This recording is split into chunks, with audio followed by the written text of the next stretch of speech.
Every single day, millions of people around the world face a pretty terrifying and hidden threat: snakebite. So today, we're going to break down the World Health Organization's life-saving guide on how to survive one. Right off the bat, this powerful statement from the WHO really gets to the heart of the issue. You see, this isn't just about a few scary encounters with snakes.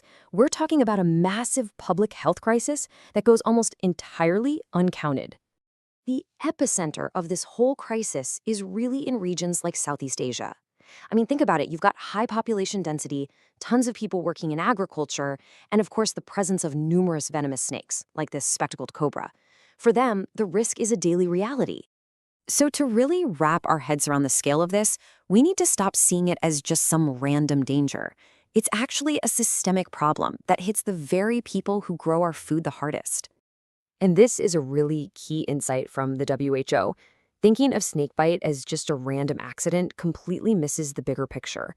Instead, they frame it as an occupational disease, a predictable, almost routine hazard for millions of people working the land and sea.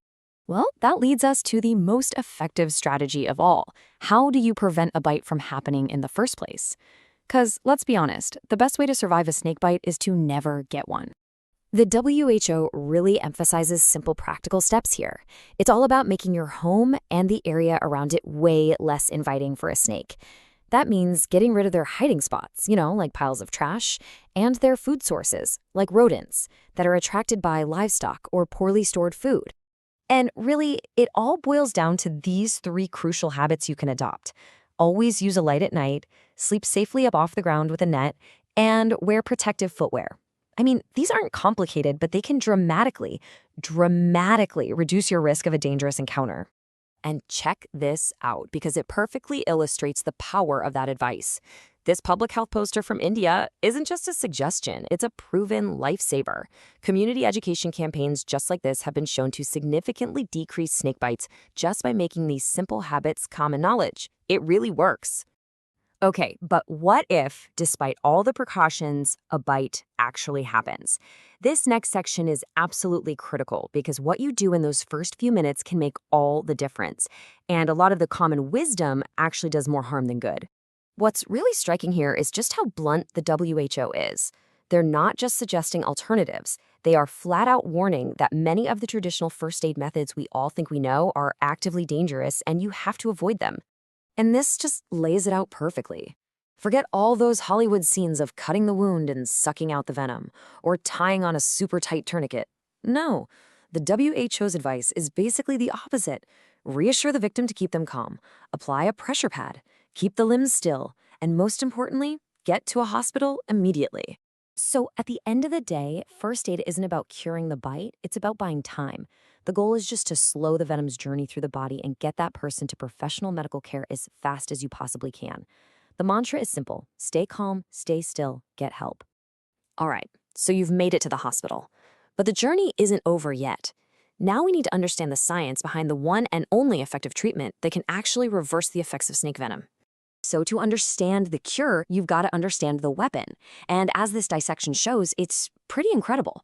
Venom is made in a gland, it's squeezed by a muscle, and then injected deep into tissue through a hollow fang. It's just an unbelievably efficient delivery system.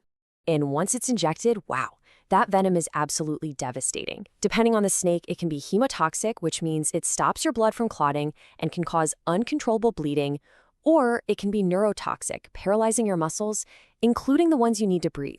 It's basically a multi-front attack on your body's most critical systems. And that brings us to antivenom, the only specific antidote.